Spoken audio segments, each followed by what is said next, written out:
Romanos capítulo 2, a partir do versículo 1. Vai ser uma palavra bem tranquila, para vocês entenderem. Uma palavra de bênção, né, Gadu? Como sempre. Um aquecimento só. Eu começo pelo cabeçalho. O cabeçalho, Deus julga toda a humanidade. Uma coisa bem simples isso aí. Romanos 1, Paulo falou um pouco sobre a imoralidade do povo do mundo, né? Sobre a imoralidade, sobre os pecados, sobre a imundícia do mundo. E no capítulo 2, Paulo vai falar com a igreja, né? Porque não é o mesmo problema do mundo que a igreja tem outros problemas. E aqui,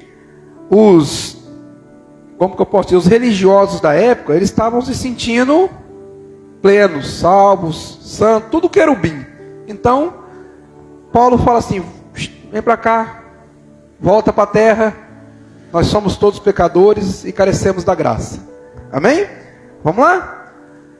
Portanto, és indesculpável, ó homem, seja quem for, qualquer um, igreja, quando julgas, porque a ti mesmo te condenas em tudo aquilo que julga no teu semelhante.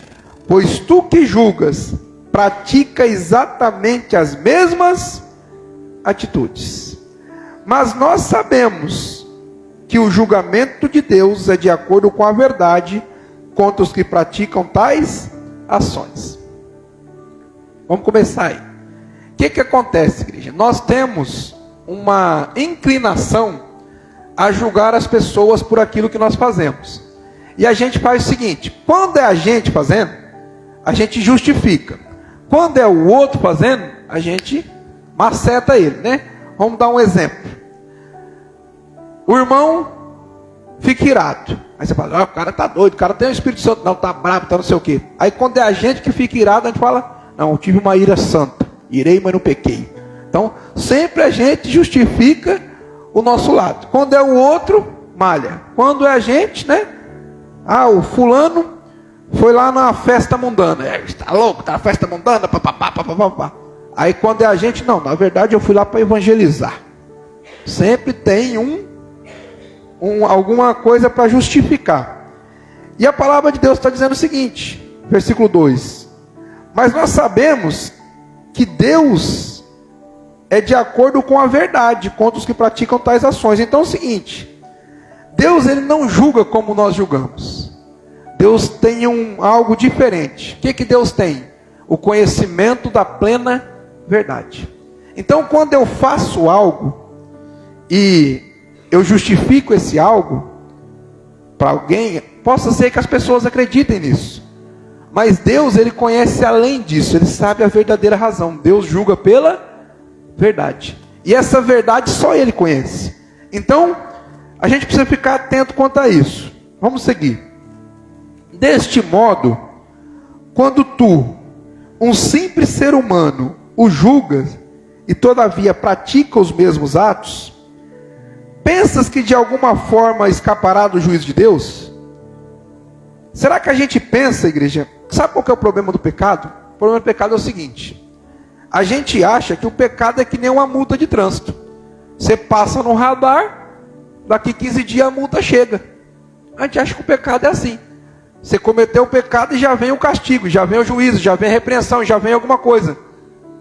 Não é bem assim.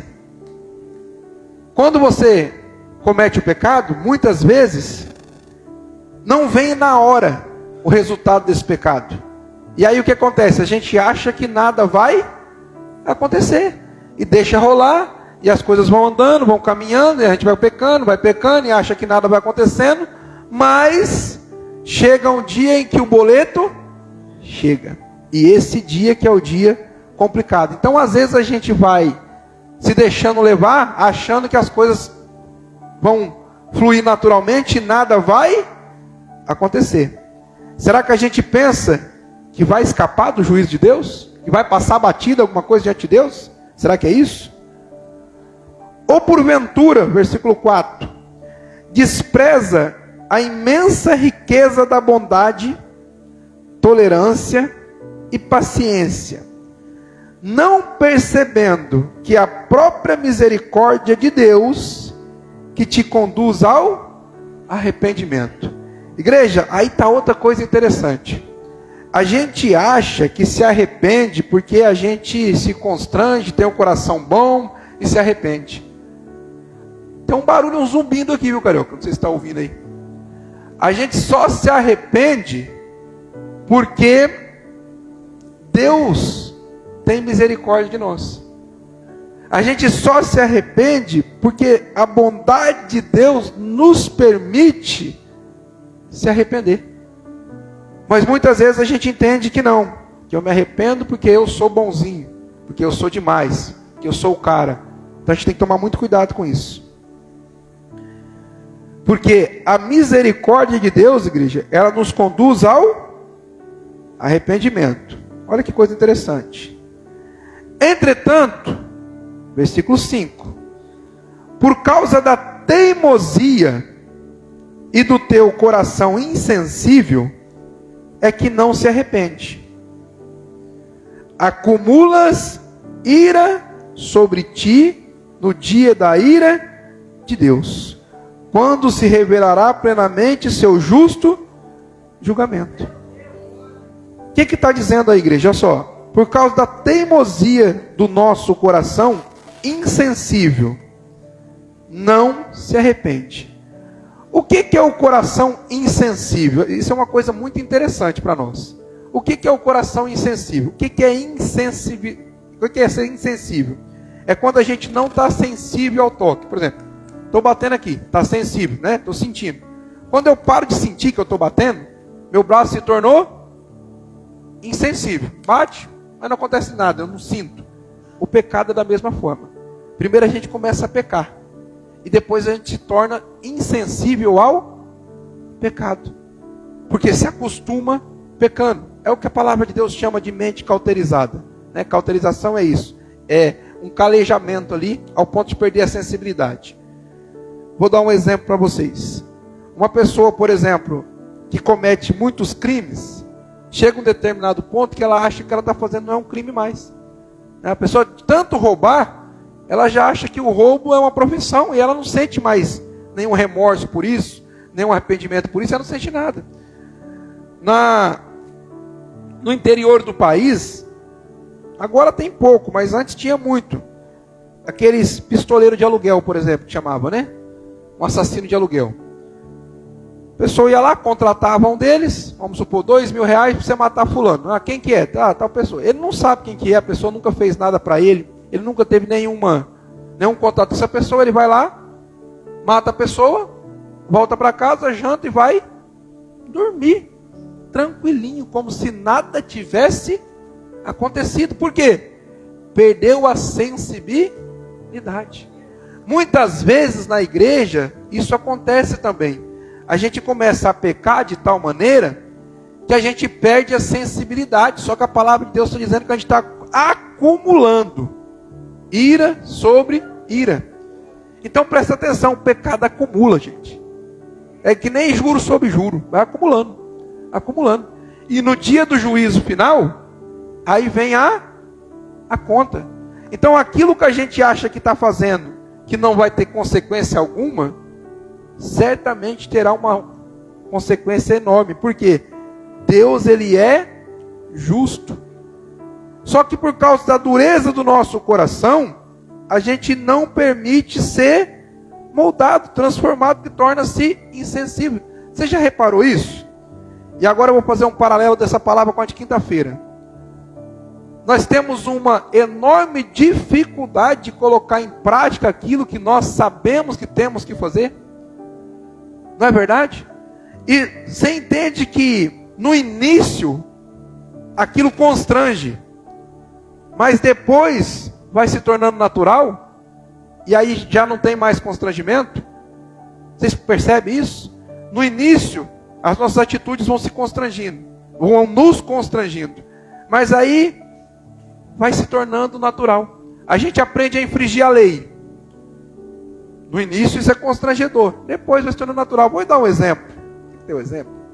Digamos aquela pessoa que anda com o carro com o documento atrasado. No início, a hora que ela vê um comando de longe, ela vira para a esquerda, vira para a direita, ela tenta sair, ela fica com medo, ela se constrange. Mas depois o couro vai engrossando tanto que ela já passa pelo comando e fala até tchau para os policiais. Porque acha que nada vai acontecer. E ela começa a viver algo ali. Tem gente, por exemplo, que hoje está mais fácil, mas tem gente que 10, 20 anos dirigindo sem habilitação. Por quê? O couro foi engrossando. Né? A pessoa vai se acostumando. Não vai dar nada, não vai dar nada. Estou andando sem documento, não vai dar nada, não vai dar nada. Uma hora vai parar e você vai perder o veículo. Isso vai acontecer. Uma hora vai acontecer. Eu estou falando naturalmente para a gente entender. Agora as coisas de Deus, da mesma forma. A pessoa está tendo a direção, mas ela continua fazendo. Não se constrange. Está lá o cachaceiro, o crente pingaiada, gospel.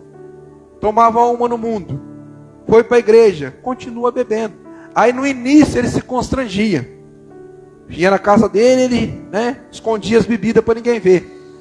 Mas de acordo que ele foi bebendo e foi se sentindo o super-homem, agora ele fala assim, não, Jesus transformou a água em vinho, então vinho não pode beber. Quer um vinho, pastor? Olha o couro.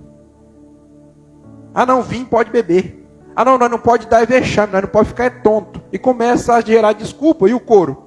Engrossando. Mas isso tudo é por quê? Porque não quer se livrar desse pecado, dessa situação. Então a pessoa vai continuando ali, vivendo aquilo de uma forma demasiada e injustificável. Porém, na sua cabeça está tudo certo. Porque a igreja tornou-se insensível. O coração está insensível. Por que tem lugar que a pessoa escuta a palavra, escuta a palavra, escuta a palavra, escuta a palavra, uma palavra dura de repreensão, igual a nossa aqui, só pancada, pancada, pancada, e vira uma jiboia. O que é uma jiboia? Você bate, bate, é uma coisa de nada. Porque tornou-se o quê? Insensível. Pode escutar o que quiser, não tem o que fazer. Você pode falar para você, ó, desse jeito que você está, você vai para o inferno, sem parar em outro lugar, direto. Você está passando óleo no tobogã. A pessoa fala, aleluia. Você vai falar o quê? Está que nem aquele rei lá, ó. Vou tomar o seu reinado, os seus filhos vão morrer, vou acabar com a sua família. Ele vai falar, boa essa palavra. Você vai falar o quê para um cara desse? Não tem o que falar. Então, se o coração, igreja, se tornar insensível, estamos perdidos. Vamos só acumular ira sobre ira. Para que dia? Para o dia da ira do Senhor, quando se revelará plenamente seu justo julgamento. Então, no dia do julgamento, igreja, nós estamos perdidos. Tudo que a gente faz de errado vai vir à tona. Olha que interessante. E o versículo 6, esse é muito legal. Deus retribuirá a cada um segundo o seu procedimento. Amém? Presta atenção. Não é segundo o que você sabe, segundo o que você aprendeu, segundo o que você imagina, segundo o que você pensa em fazer. É segundo o seu procedimento. O que é procedimento? A nossa forma de agir, nossa forma de andar, nossa forma de lidar com as coisas. Então Deus não está interessado na sua teologia, Deus não está interessado no seu ritual, na sua carteirinha de crente, nos seus atos. Não, Deus quer saber do que você está fazendo. Qual que é o seu procedimento. Amém? E aí é uma coisa interessante. Só vou fazer um paralelo aqui, mas daqui a pouco eu vou falar mais sobre isso. Só para você entender. E o seu procedimento não tem nada a ver com a sua salvação. Ah não, pastor? Não é porque você procede de uma maneira de acordo com a palavra que você vai ser salvo. Você vai ser salvo pela graça. Mas vai ser julgado pelo procedimento. Conseguiu entender? Salvo pela graça. E julgado pelo procedimento. Então se você for salvo, foi salvo pela graça, não pelo seu procedimento. Mas se você for condenado, você vai ser julgado de acordo com o seu procedimento, porque rejeitou a graça. Vou continuar para vocês poderem entender. O que eu estou dizendo com isso? Olha que interessante.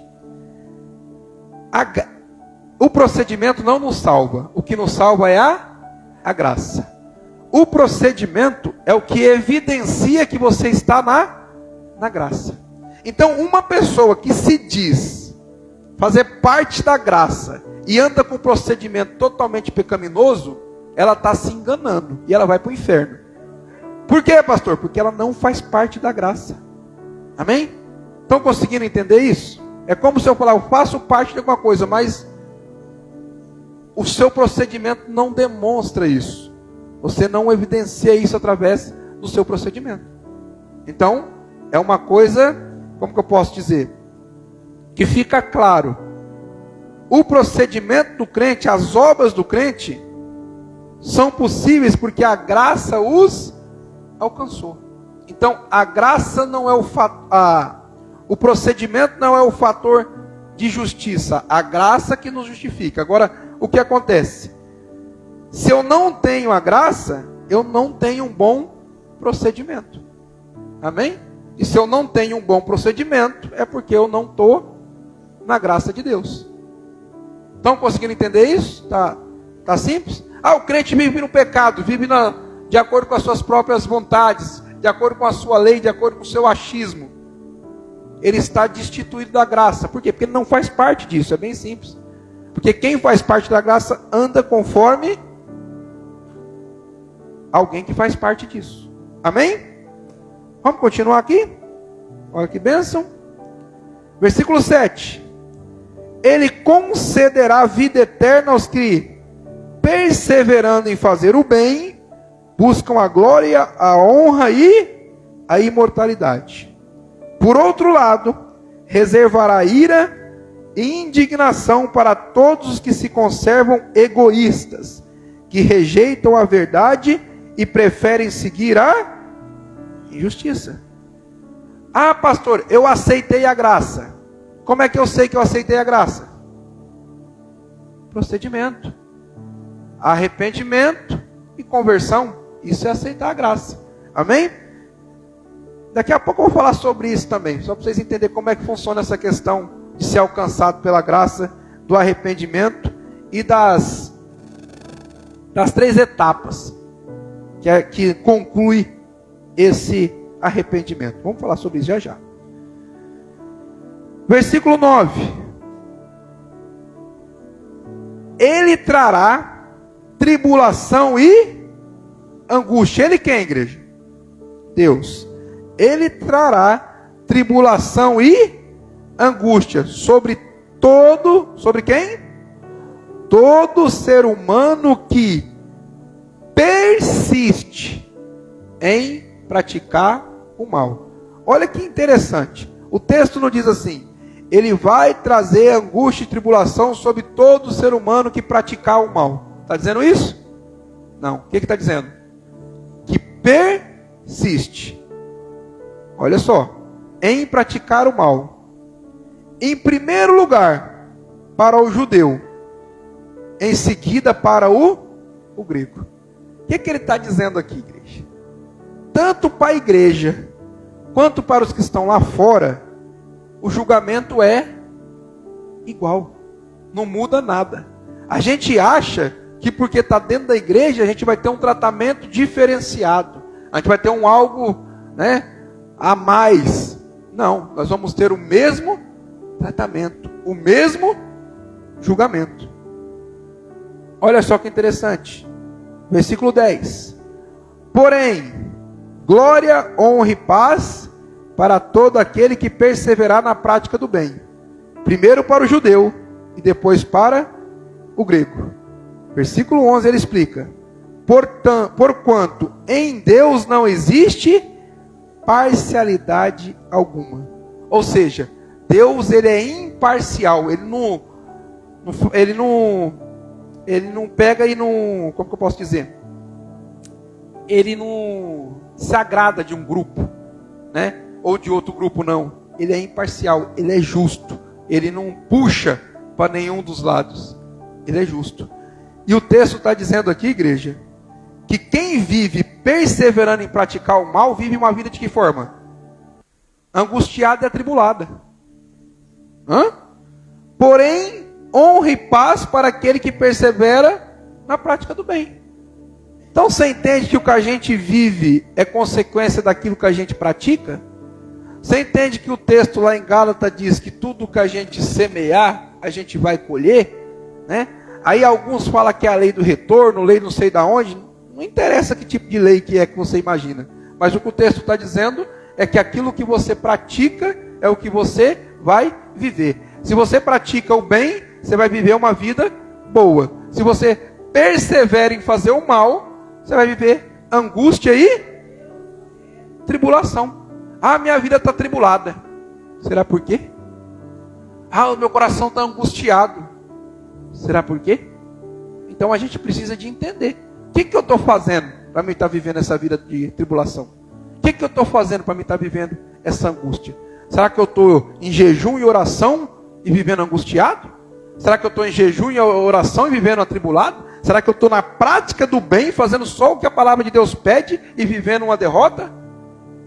Será que é isso? Vamos continuar. Versículo 12. Pois todos os que sem a lei pecaram, sem a lei também perecerão. Todos os que pecaram sobre a lei, pela lei serão julgados.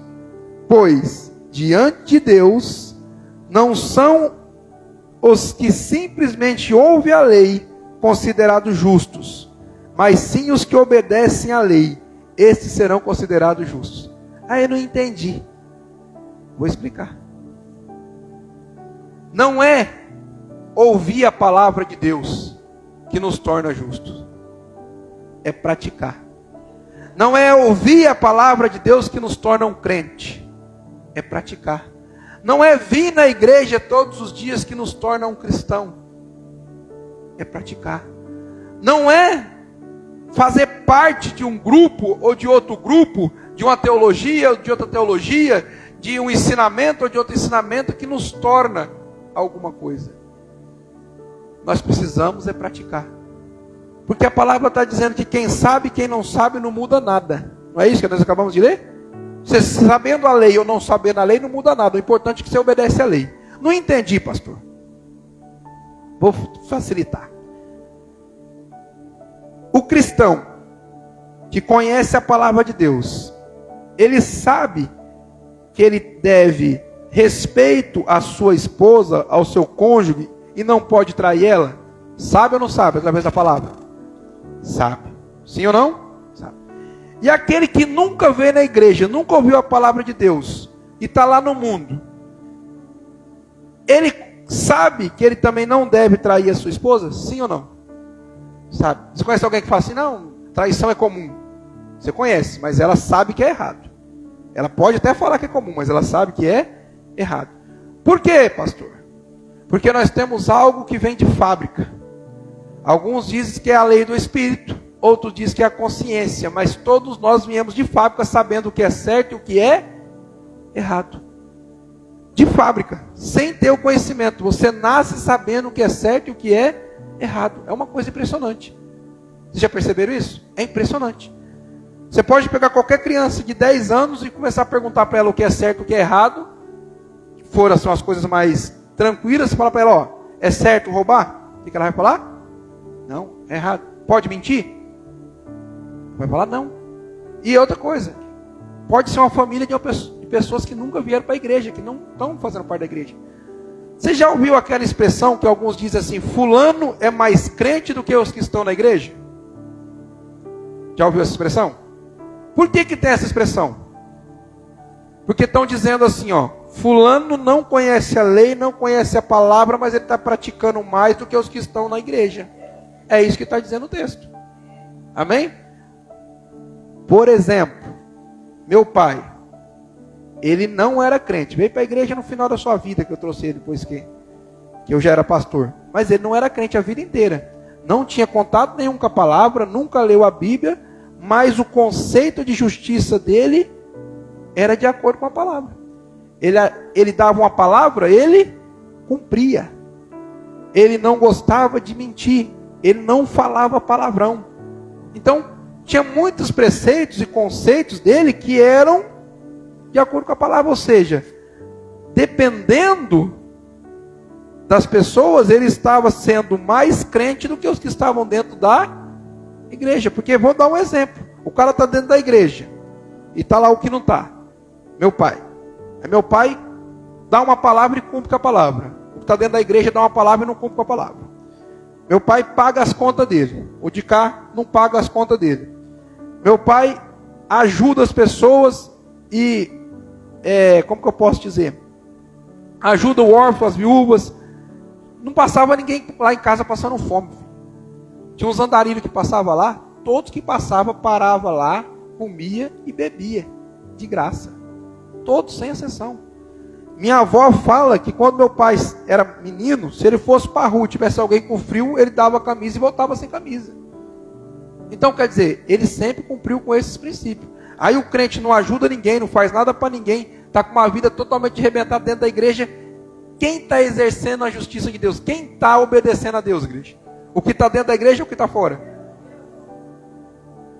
Então, o que a palavra de Deus está dizendo é que não tem diferença. O que está fora vai ser julgado pelas suas obras. E o que está dentro vai ser julgado pelas suas obras. Só que o que está dentro, a justiça é um pouquinho mais asseverada. Por quê? Porque ele vai ser julgado pela palavra que ele está rejeitando, porque ele conhece. O que está fora vai ser julgado pelo aquilo que ele aprendeu. Talvez ele não conheça, mas ele vai ser julgado por aquilo que aprendeu. E a gente vai ser julgado por aquilo que nós aprendemos também. Vocês estão entendendo o que o texto está dizendo? Vamos repetir para que não fique dúvida.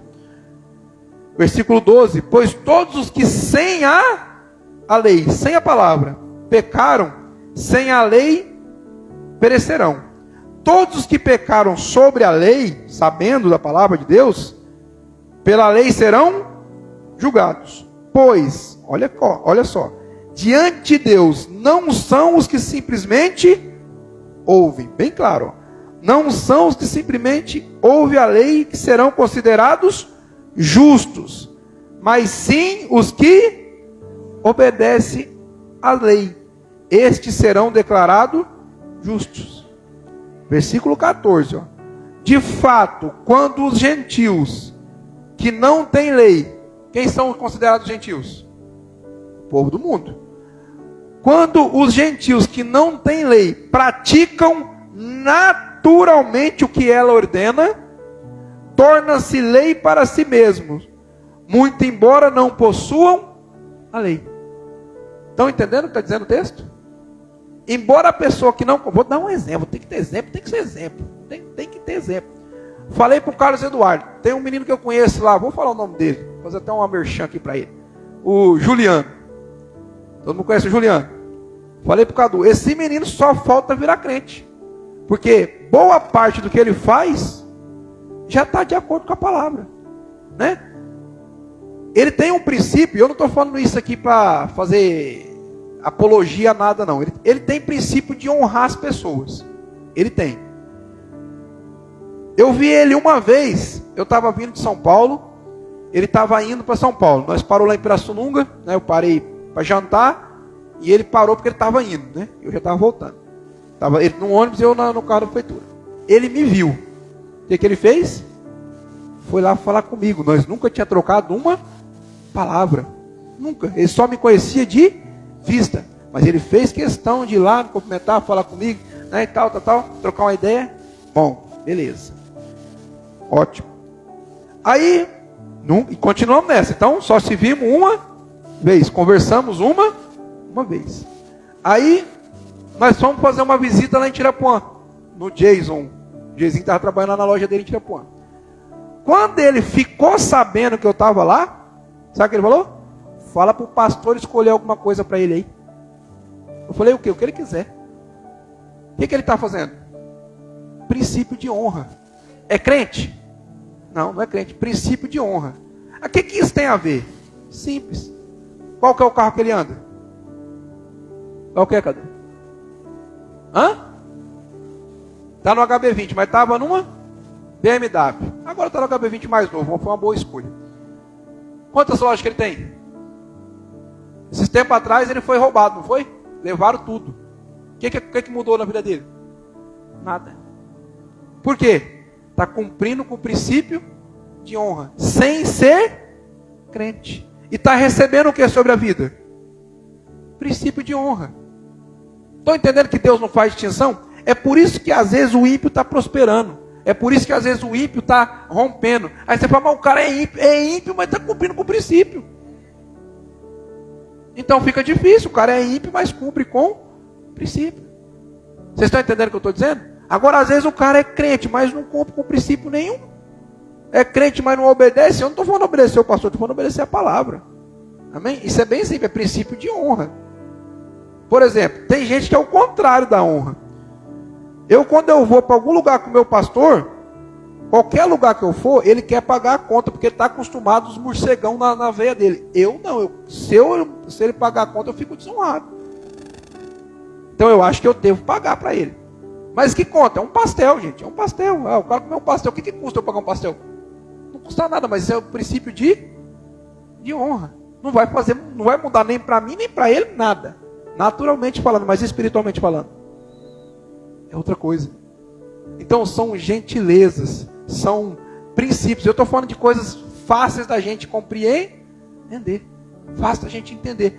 Então, a palavra está dizendo isso. Por que às vezes, igreja, o justo não é justo. O crente está vivendo na tribulação e na angústia, e o gentil está vivendo na honra e na paz. Por quê? Porque o crente está na desobediência e o gentil obedecendo a palavra, mesmo sem conhecer. E aí Deus quer saber disso aí?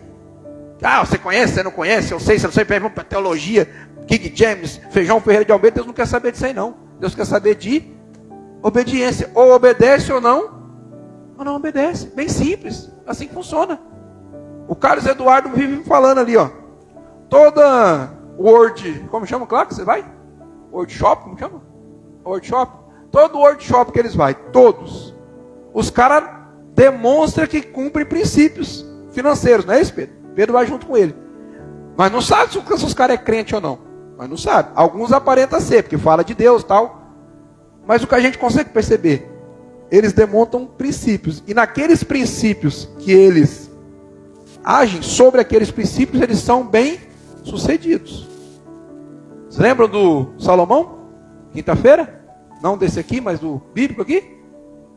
Nos princípios que ele seguia, ele foi bem sucedido. Naquilo que ele não seguiu, deu ruim para ele. Mas no que ele fez de bom, rompeu.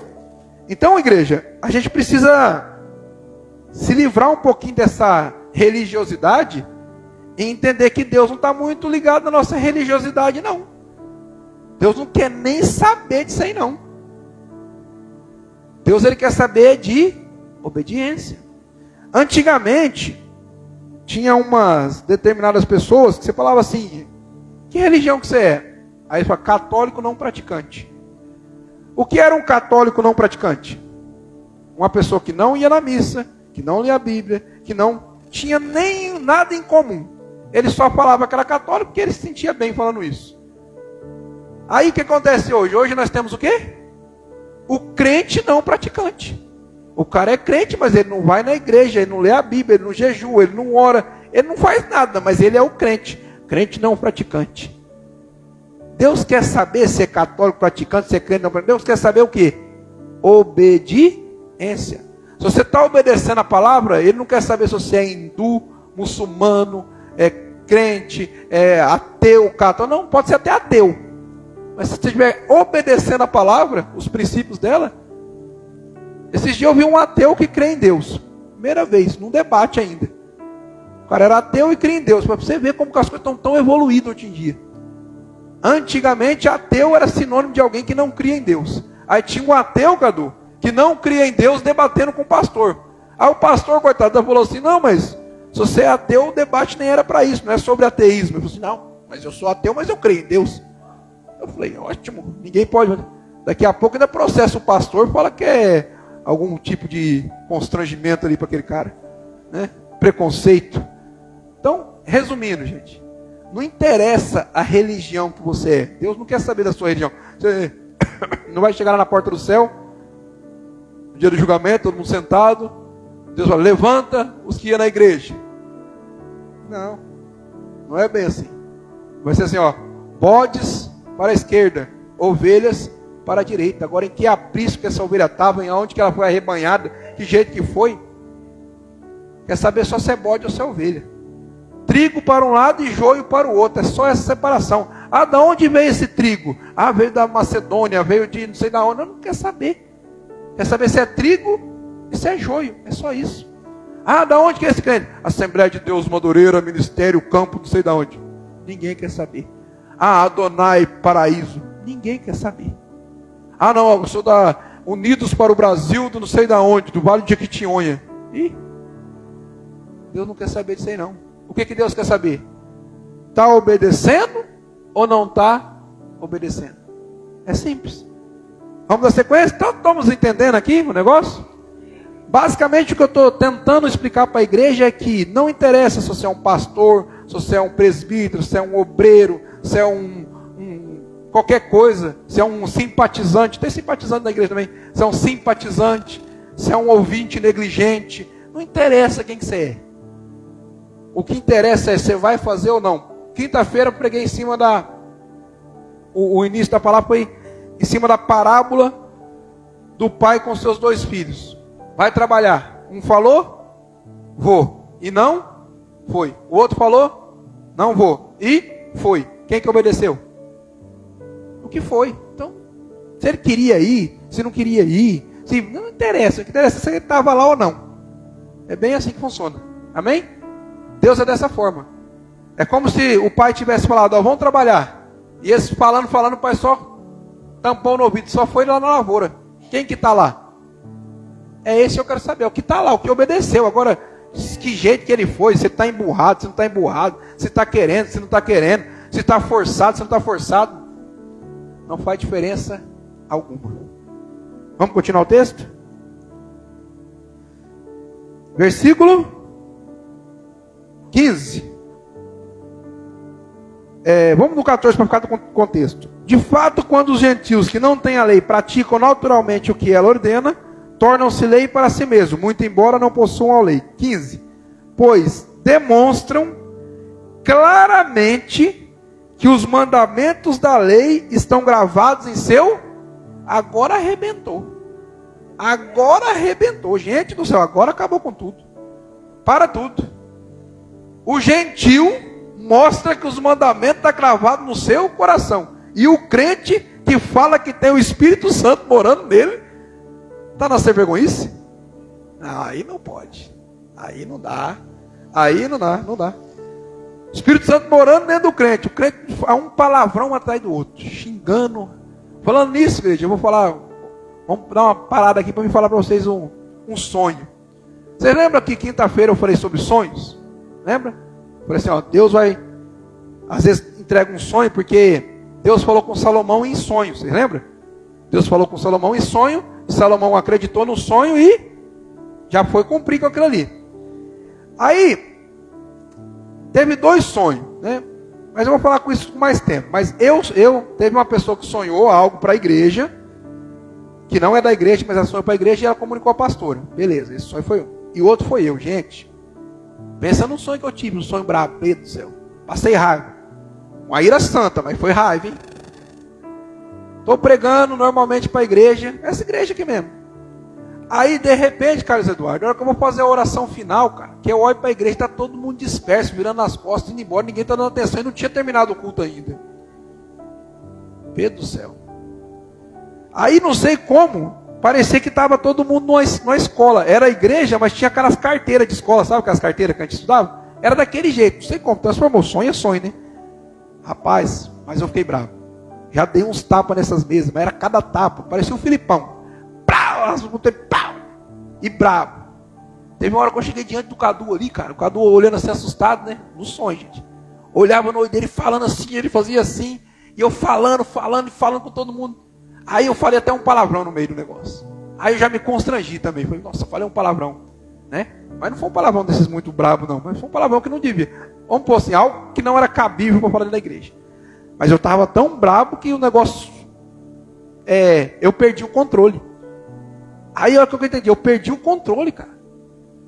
Porque a igreja estava tão dispersa, isso gerou uma ira tão grande em mim que eu perdi o controle.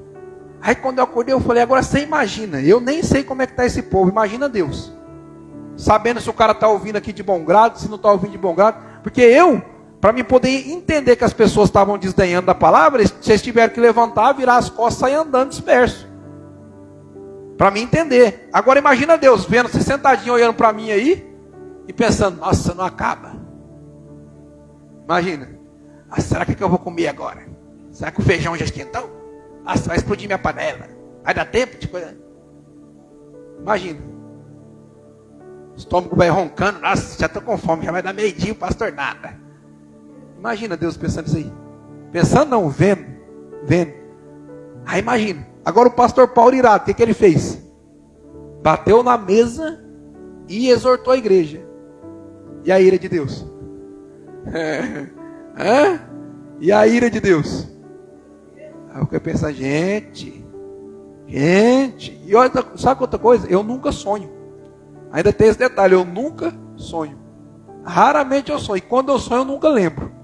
Aí ficou pior. Agora esse não, além de eu sonhar, eu lembrei e faltou pouco acordar brabo ainda. Porque o negócio estava como que eu posso dizer, estava bem claro na minha mente. Eu vou ter que falar isso no próximo culto. Porque talvez a igreja esteja ouvindo, mas não de bom grado. Talvez a igreja esteja ouvindo, mas o coração não está legal, né? E aí, é ruim isso. É ruim. É muito ruim. Voltamos para o texto? Amém. Pois eu vou entender como é que chama isso aqui, Pedro. A gente muda de assunto e volta para chamar a atenção do povo. Entendeu?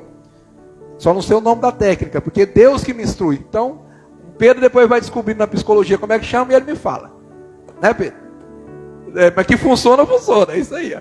Todo mundo agora que está prestando atenção, porque na minha vida vocês prestam atenção, na palavra não, né? Como foi eu aqui, todo mundo querendo saber o resultado do sonho.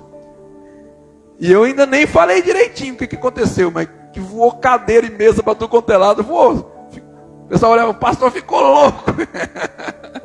Perdi a era mesmo, gente. Deus me livre. Misericórdia, Senhor. Vamos voltar aqui para o texto. Versículo qual aí, carioca? 16? 15 ainda? Parei nele, né? Pois demonstram claramente que os mandamentos da lei estão gravados em seu coração.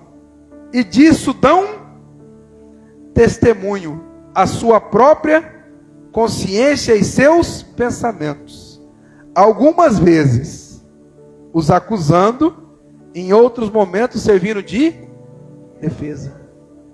Igreja, olha que coisa interessantíssima isso aí, olha que legal. Nós sabemos quando a gente está fazendo a coisa certa ou não. Imagina, você está fazendo algo de errado e está todo mundo te elogiando, Pedro. Nossa, que da hora, hein? Cara, na hora, que pastor bom, que não sei o quê. Mas você na sua mente, sabendo que está fazendo errado, a sua consciência vai te acusar, né? O Lucas dava um testemunho desse aqui, você lembra? Ele falou que ele estava lá na outra igreja que ele fazia parte, tocando teclado, e o pastor falava assim, olha o Lucas aqui, um homem íntegro, um homem honesto, um homem não sei o quê. E ele sabendo que estava fazendo tudo errado, ele falou que olhava e falava, nossa, mas não sou nada disso que ele está falando. É isso aqui que o texto está dizendo. Às vezes você olha na aparência, você olha para o Lucas. Teclado, não falava quase, o pastor falou, é um querubim. Mas dentro, ele e Deus sabiam o que ele estava fazendo. Né? É um trem totalmente complicado. A gente olha o que está fora. Esses dias colocaram um rapaz para trabalhar comigo lá, que lá onde a gente trabalha é o melhor lugar da prefeitura. Toda vez que tem um delinquente para cumprir pena, essas coisas, ele manda para nós. Aí tinha um rapaz lá, psicopata, uma ficha criminal, o menino era menor de idade ainda, a ficha criminal dele era daqui lá do outro lado da rua. Só não matou a mãe, o resto ele fez de tudo. Aí ele disse, não, o melhor lugar para ficar lá na garagem. Eu falei, na garagem? O pastor Paulo está lá, ele é pastor, ele está acostumado a lidar com essas coisas. Eu falei, estou doido de vocês, eu estou acostumado a lidar com esse tipo de... Não sou psiquiatra não, para lidar com doido, não, agora não. Aí pôs esse menino lá. Aí chegou outro para trabalhar. O outro era bonzinho, só que era cheio de tatuagem, andava com aqueles cordão tipo fumador de maconha. O jeito dele era esquisito, mas ele era gente boa. E o outro, o psicopata, todo bonzinho, todo certinho, tal, bonitinho. Aí o psicopata subiu lá em cima, foi lá, ninguém podia falar que era psicopata, gente. Ninguém sabe quem que é que eu estou falando aqui. Aí o psicopata subiu lá. Como ninguém sabia que ele era psicopata, todo mundo atendendo ele normalmente. Aí eu pedi pro outro menino subir também para pegar um negócio para mim lá em cima. Todo mundo com medo do cara. Nossa, deve ser esse, todo mundo com medo, mas o cara era bonzinho. E o psicopata, aí depois eu cheguei e falei assim, gente, vocês estão enganados, o que é perigoso é o outro, não é possível. Eu falei, esse aqui é o bonzinho. Sabe o que é isso? É isso aqui que a gente está falando, é a consciência. O bonzinho sabia que ele era bonzinho, né? Então o pessoal está falando ali, julgando ele, mas ele sabia quem ele era. Já o psicopata pensando, o que eu vou fazer aqui? Então, assim, o psicopata já vai pensando que ele vai aprontar, cara. Psicopata é psicopata. Teve um dia que a mãe do psicopata falou assim para mim. Não, ele falou assim, nossa, minha mãe estava lá assistindo o computador, ela pegou e quebrou meu computador, não dá para me estudar mais. Eu falei, nossa, tadinho. Aí, a mãe dele apareceu lá, eu falei, o que aconteceu? Ela falou, ele estava vendo pornografia, eu fui falar com ele, ele catou o computador e quebrou tudo em cima de mim. Eu falei, olha que interessante, né? Olha para você ver como que é. Eu já estava quase dando um computador para ele, estar com dó do menino. Então, você vê que esse negócio é complicado. Eu vou falar com você, não fica perto do psicopata. Ele entra na sua mente e ele te tapeia, não fica perto não. Psicopata é um negócio perigoso. Vixe, difícil. Então, volta para cá para a palavra. O que eu estou dizendo aqui? Quando a gente tem a consciência que não é cauterizada, consciência de Deus, essa consciência, tanto ela nos acusa, quanto ela nos defende. Porque todo mundo está falando que você está fazendo algo de errado. Mas se você sabe que está certo o que você está fazendo, a sua consciência vai te trazer paz. Fala, não. Está todo mundo falando, vamos supor, você está sendo acusado de um roubo. Mas você não roubou. Mas todo mundo está te acusando. Mas você sabe que não fez. A sua consciência vai ficar tranquila. Ao contrário disso, todo mundo te defendendo e você sabe que você roubou. A sua consciência vai ficar pesada. Qual que é o problema? É que quando a gente não vai dando atenção à nossa consciência vai ficando cauterizada. Aí você vai perdendo o senso, sensibilidade. Por quê? Sua consciência te acusou, mas você fala, não tem nada não. E vai. Daqui a pouco, sua consciência te acusou, não tem nada não. Sua consciência te acusou, não tem nada não. Daqui a pouco, ela já não acusa mais. Já virou normal aquilo lá, já virou uma situação comum. E aí é onde mora o perigo, quando Deus para de falar no nosso coração. E aonde acontece isso? Na maioria das vezes, dentro da igreja. Quando você vai conversar com alguém que está na rua, carioca, o cara está no mundo. Esses dias eu estava ali no supermercado, não vou fazer propaganda, estava no supermercado, estou saindo, aí uma pessoa veio, me abordou igualzinho abordou o Salomão. Não vou mentir para você não, estou querendo R$5 aí, mas é para comprar uma droga, eu não gosto de mentira, tal. Eu olhei e falei, interessante. Falei, eu também não vou mentir para você não. Eu tenho R$5, mas não vou te dar. Mas aqui em cima, subindo nessa rua reto, tem uma igreja, se você quiser ir lá, Deus pode te libertar disso aí. Aí ele falou, eu sei. Realmente eu estou numa vida. Aí ele olhou, você é o pastor, né? Eu falei, aham. Já me conhecia o malandro, né? Eu sei, eu estou numa vida aí, ó. Acabou com a minha vida isso aqui que eu estou fazendo. Trabalhava, agora perdi meu emprego e tal. E foi falando. Aí eu falei, resumindo, você percebe que a droga é algo ruim para você? Eu falei, não, a droga acabou com a minha vida, mas eu não consigo sair disso. Aí eu fiquei pensando, a consciência dele ainda está intacta, ele sabe que o que ele está fazendo está errado, né? Então, algum momento da vida, Deus pode exercer misericórdia e graça ali, e ele sabendo que está errado, ele mudar, sair daquela situação. Agora, quando o crente está dentro da igreja, cauterizado no pecado, ele não sabe que ele está errado. Ou melhor, ele não quer saber que ele está errado. Ele acha que está certo. Cauterizou, perdeu a sensibilidade, não está nem aí. E a base do evangelho, igreja, disso tudo aqui que nós estamos vendo, e de tudo que é a palavra, a base do evangelho é arrependimento. João Batista, não o nosso aqui, mas o original, o que ele pregava? Arrependimento. Jesus, o que ele pregava? Arrependimento. Os discípulos, o que ele pregava? Arrependimento. Amém? E o arrependimento passa por 3 fases, que agora eu vou falar o que eu falei que eu ia falar, viu? Você pensou que eu não ia falar?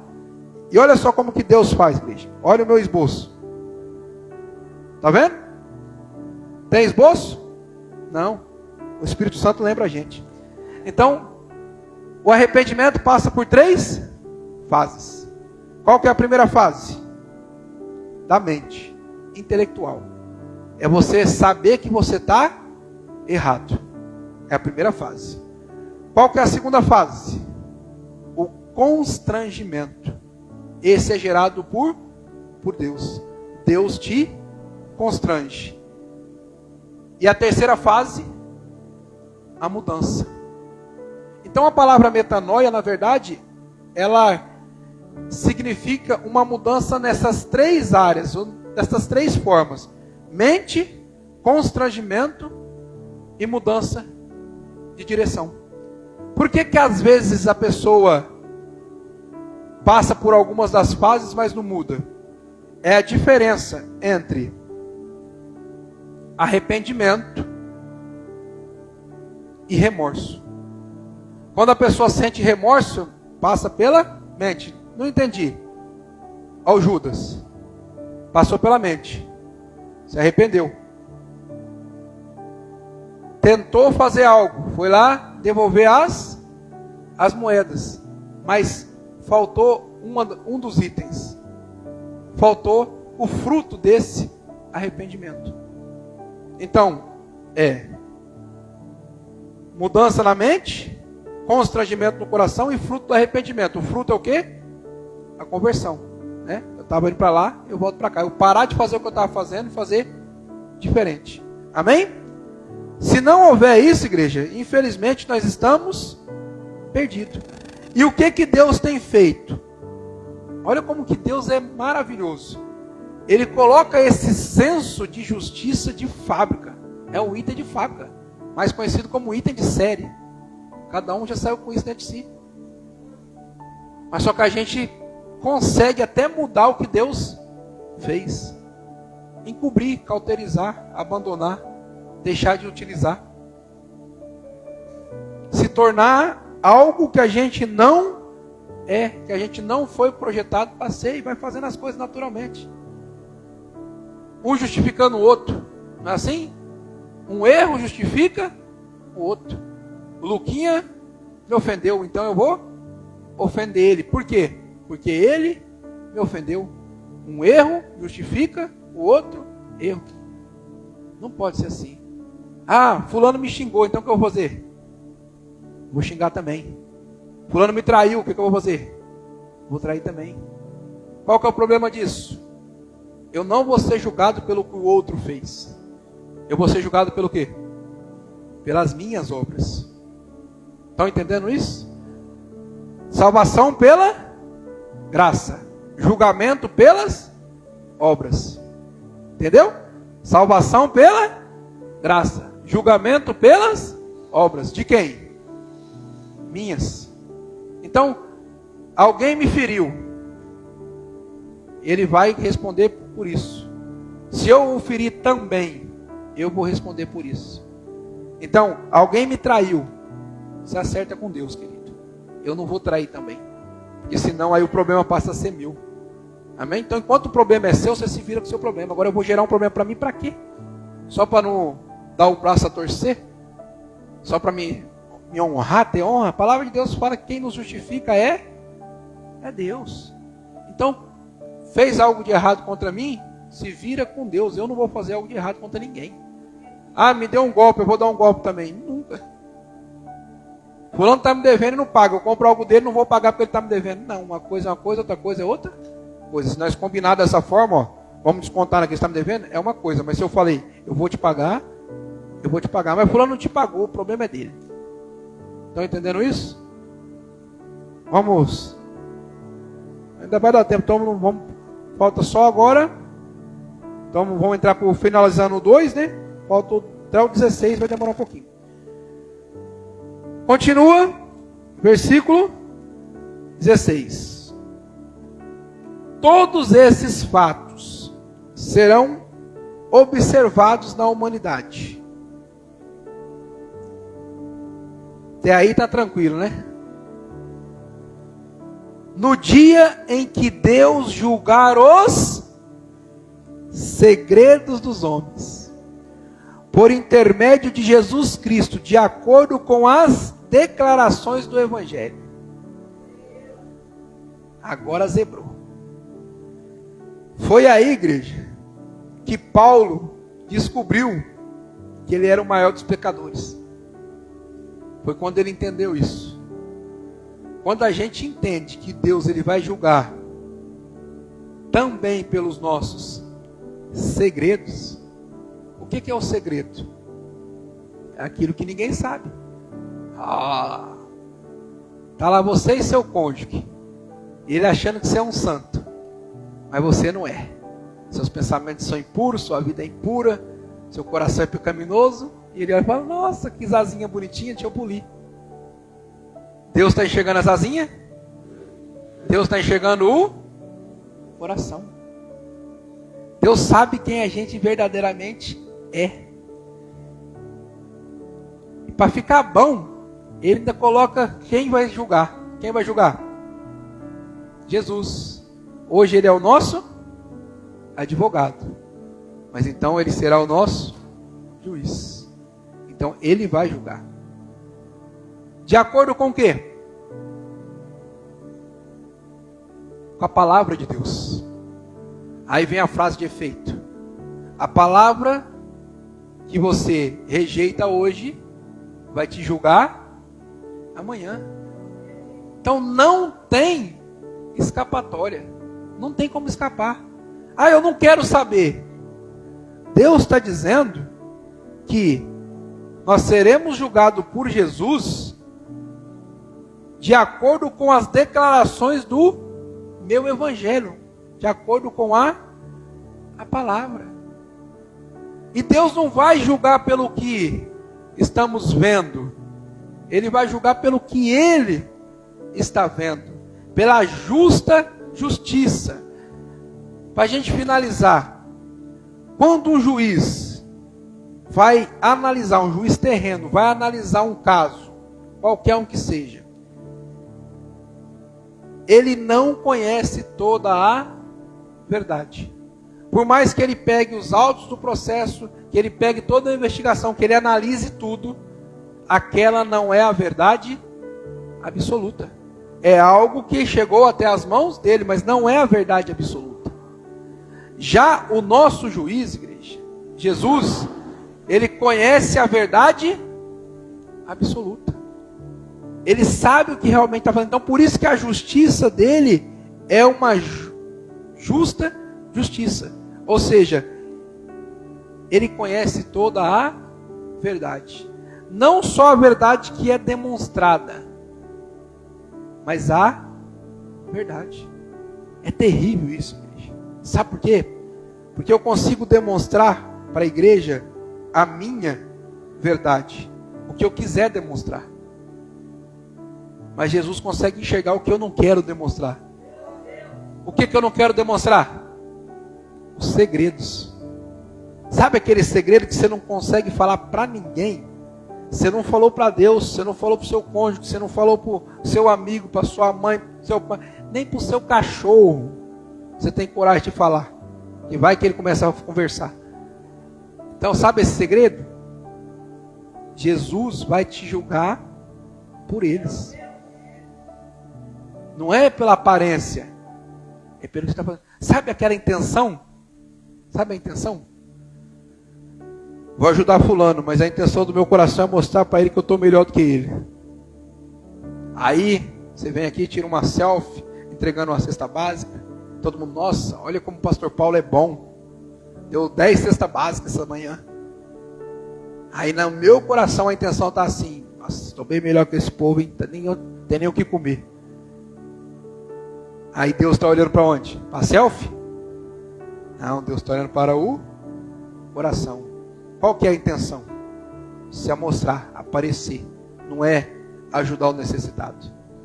Então Deus está de olho, igreja. Deus está de olho nas nossas palavras. É por isso que o provérbio do mundo diz que de boas intenções o inferno está cheio. Isso é verdade. De boas intenções o inferno está cheio, porque na verdade a intenção não era boa. Nós apenas demonstramos que a intenção é boa, mas na verdade não é. Às vezes a pessoa vai fazer um culto numa praça. Olha que lindo a igreja saindo de dentro das quatro paredes. Mas a intenção é só mostrar para os outros que está na praça. Mas não evangelizou ninguém, não trouxe uma alma, ninguém foi atingido pela palavra. E o pior não é isso. E o coração? Tira uma selfie aí e mostra onde a gente está. Põe na rede social. A igreja não é quatro paredes, a igreja é na rua. E o coração? Sou melhor que os outros. Estão entendendo? É o segredo. É o segredo. O segredo é algo terrível. Estou lá vendo o filho dos outros fazendo algo de errado. Só um exemplo, claro. Aí eu vou alertar.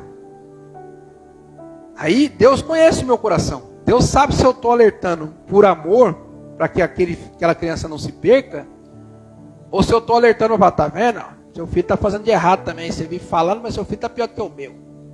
Deus conhece o coração. Deus sabe da intenção. Até se o que você está fazendo de bom, a intenção é boa. Porque às vezes a gente faz coisas boas com a intenção ruim. E às vezes a gente faz coisas ruins com boa intenção. Loucura não, Pedro? Sim ou não? Fazer coisa boa com má intenção. E fazer coisa ruim com boa intenção. Não é legal? Sorocaba. Tem um doido lá agora limpando a cidade. Vocês já viram? Ele está tirando os moradores de rua. Ele não aceita morador de rua lá mais, Pedro. Aí ele chega e pergunta: quer tratamento? Não, então some daqui. Parece ruim. Não parece ruim? Mas é o seguinte, ele falou assim: ou aceita ser tratado, ou vai para outro lugar. Aqui eu não aceito. Parece ser uma coisa ruim você falar para a pessoa, né? Você tirar a pessoa, jogar ela, dar uma passagem para ela lá para os quintos lá. Parece ser uma coisa ruim. Mas na verdade é uma coisa boa. Porque o que ele está oferecendo? O tratamento. A mudança de vida. Mas a pessoa não está querendo. E aí vem então a coisa ruim que é, ou aceita ou some. Aí tem os bonzinhos. De boa intenção o inferno está cheio. O que o bonzinho faz, Pedro? Está lá o cara pedindo dinheiro. Aí o bom samaritano já dá uma olhada para o outro, lá, para o outro. Está todo mundo olhando para ele, já puxa 10. Dá para o cara. Faz assim. Vai carteira de volta. Tá. Olha que coisa boa. O que o cara vai comprar? Uma pedra de crack. O que tem de bom nisso? Vocês estão entendendo? A intenção de eu dar os 10 foi eu aparecer para todo mundo que eu sou uma boa pessoa. Mas a ação boa vai gerar uma coisa ruim. E às vezes a ação ruim, que é de você fazer o que deve ser feito, né? Por exemplo, o Carlos Eduardo ali, ele é um pouco exagerado. Mas ele pega esse menino dele aí e samba direto. Um pouco exagerado. Parece uma coisa ruim. Mas é bom. Se corrigir seus filhos parece ruim. Mas é bom. Já se ele deixa, se ele é bonzinho, vem cá, não, criança é assim mesmo, pode pular a hora que tiver 15 anos, porque perdeu o controle. Aí aquilo que era bom se torna ruim. Estão entendendo, gente, ou não? Vou dar o exemplo do carioca agora, então. Já que vocês não estão entendendo muito bem, carioca. Aquele ali que está com fone no ouvido não está me ouvindo. Carioca. Ele estava sentindo uma dor, ele falou. Aí o médico falou para ele: vou te dar 2 injeções. E vai doer para arrebentar. É uma coisa boa ou uma coisa ruim? Uma coisa ruim. Se tomar 2 injeções no lombo e vai doer para arrebentar, é ruim. Mas a intenção do médico era ruim ou boa? Boa, porque queria fazer o que com ele? Melhorar a dor dele. Então vocês estão entendendo? Às vezes, atitudes que aparentam ser ruins, na verdade são boas. Qual que é a intenção do médico? Curar. Coisa boa. Mas o médico poderia falar assim: faz uma compressa com água quente. É gostoso? É, mas não cura. Então é bom? Não, não é bom. Vocês estão entendendo o que eu estou querendo dizer com isso? Não é uma questão de, eu vou fazer a coisa boa, eu vou fazer a coisa certa. Não é a questão de bom ou de ruim, é de certo ou errado. Se é de acordo com a palavra, é bom.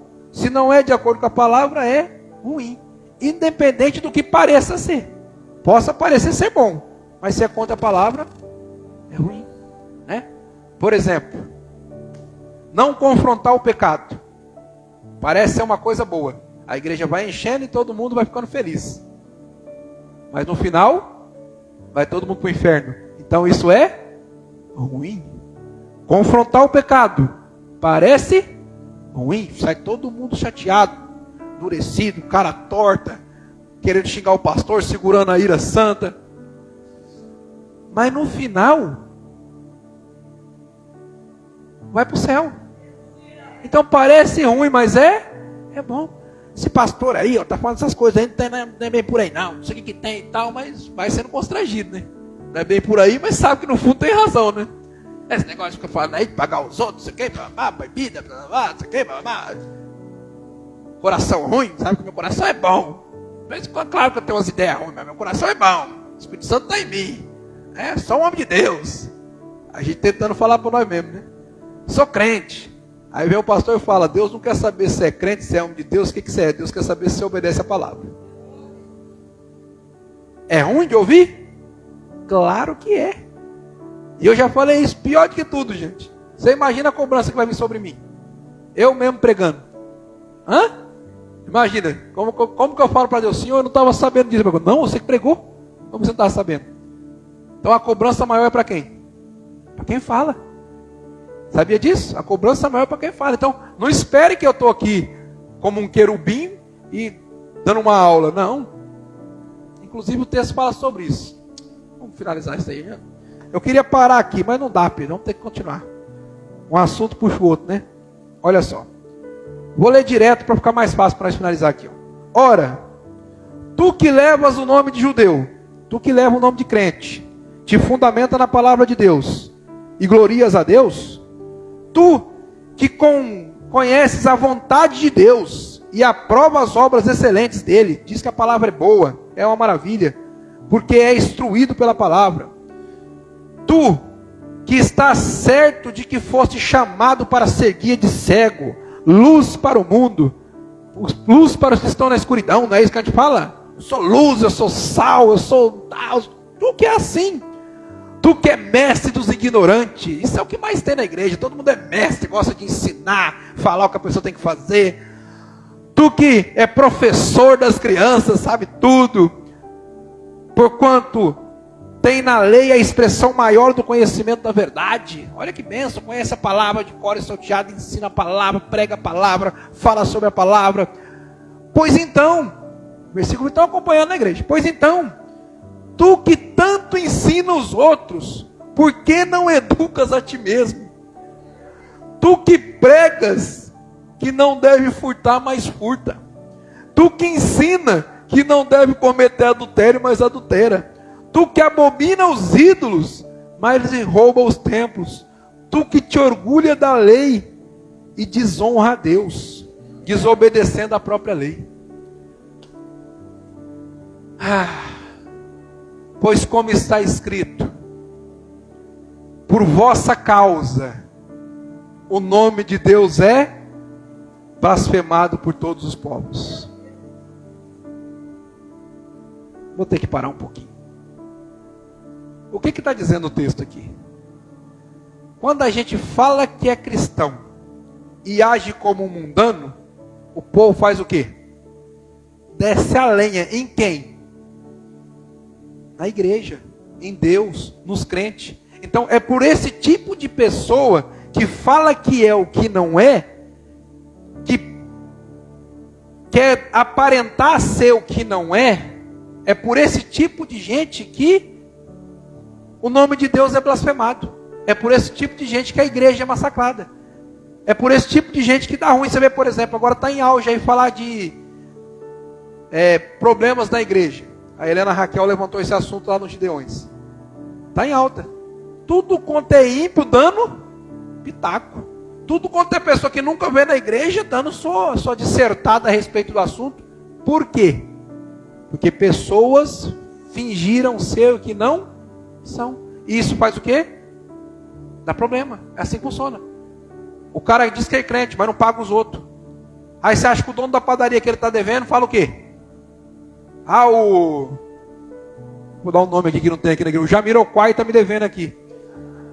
Não. Ele falou, o cara é crente e não paga ninguém. Fala desse jeito. Quem é que falou? Claro. Crente, não sai da igreja. Não paga ninguém. Aí bem no dia você está passando lá para ir para a igreja. Só a Bíblia embaixo do braço. O dono da padaria fala lá, ó. Está indo para a igreja, mas não paga ninguém. Se for pastor então. Olha lá, é pastor e não paga os outros. Já pensou? A coisa está tão boa, igreja, que a gente vai, quando eu vou fazer alguma compra para a nossa igreja, né, às vezes de peça, de alguma coisa, a hora que eu lanço o CNPJ da igreja, está tudo bem conversado, Pedro, tudo tranquilo. A hora que eu lanço o CNPJ da igreja, eles falam assim, não, nós não estamos abrindo um cadastro, nós estamos fazendo não sei o que. Eu falei, não, não estou comprando fiado, não. Eu quero que você emite o boleto, nós vamos pagar o boleto, depois você me dá as peças. Ainda eu tenho dificuldade com isso, de tão queimada que está as igrejas. Pega o nosso CNPJ, tem quase 20 anos, não tem uma restrição, não tem nada, mas as outras igrejas não pagam ninguém. Aí a gente fica no mesmo balaio. Fica achando que está tudo indo bem. Tem gente que fala assim, não, se quiser eu vendo para você, mas o CNPJ da igreja não. Eu falo, gente, de quanto que eu sou melhor que a igreja? Nunca, a igreja é de Cristo. Agora, por que está assim? Pessoas fazendo coisas erradas dentro da igreja e dando chance para os outros malhar a igreja. Porquanto a circuncisão só tem valor se obedeceres à lei. Falar que é crente, igreja, falar que vem na igreja, só tem valor se obedecer à palavra. Senão isso não quer dizer nada. Mas se tu não observa a lei, se tu não observa a palavra, a tua circuncisão já se tornou incircuncisão. Se você fala que é crente, mas não age como um crente, você já se tornou um gentil, um mundano. É isso que está dizendo o texto, entenderam isso? Eu sou crente, não age como crente, é mundano. Não quer dizer a palavra ou a carteirinha, não quer dizer nada. Vamos finalizar? Versículo 26. Se aqueles que não são circuncidados praticam os preceitos da lei, não serão eles considerados circuncisos? Se a pessoa que não se diz ser um homem de Deus pratica a palavra de Deus, ela não vai ser chamada de homem de Deus? Sim ou não? Lembra do exemplo que eu acabei de dar aqui? Do menino lá que não é crente, mas está praticando o princípio? Por que eu vou falar? Por que eu não vou chegar lá e dar paz do Senhor para ele? Eu estou dando paz do Senhor para quem está adulterando, estou dando paz do Senhor para quem está mentindo, estou dando paz do Senhor para quem não está pegando. Aí o cara que está obedecendo, eu não vou dar paz do Senhor. Só porque ele não vem aqui na igreja. O que vocês acham disso? Nada, né? Ninguém acha nada. 28. Versículo 27, né?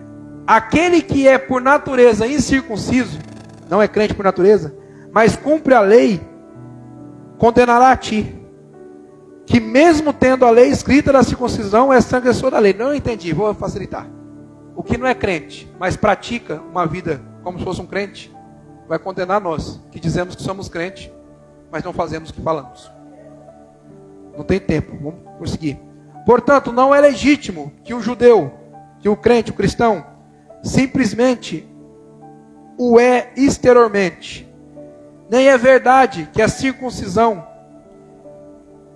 a que é feita apenas por fora do corpo, ou por fora do coração, no corpo físico. Absolutamente não. Judeu é quem, o interiormente, a circuncisão é realizada na alma do crente, pelo Espírito, e não apenas pela letra da lei. Para todos estes, o louvor não provém dos homens, mas de Deus. Vou resumir isso aqui porque ficou complicado. O que o texto está dizendo? Facinho. Não é uma questão de dizer que é crente. A questão aqui era o quê? Circuncisão, né? Cortava parte do prepúcio ali. Aí o que acontecia? Os que eram circuncidados achavam que já eram salvos porque eram circuncidados, mas não cumpriam a lei. Já tinha outros que não eram circuncidados, mas cumpriam com a lei. Aí o que o Paulo está dizendo aqui? A circuncisão deixou de ser num órgão físico, deixou de ser no corpo, e passou a ser aonde? No coração. Então não interessa fisicamente como é que você está.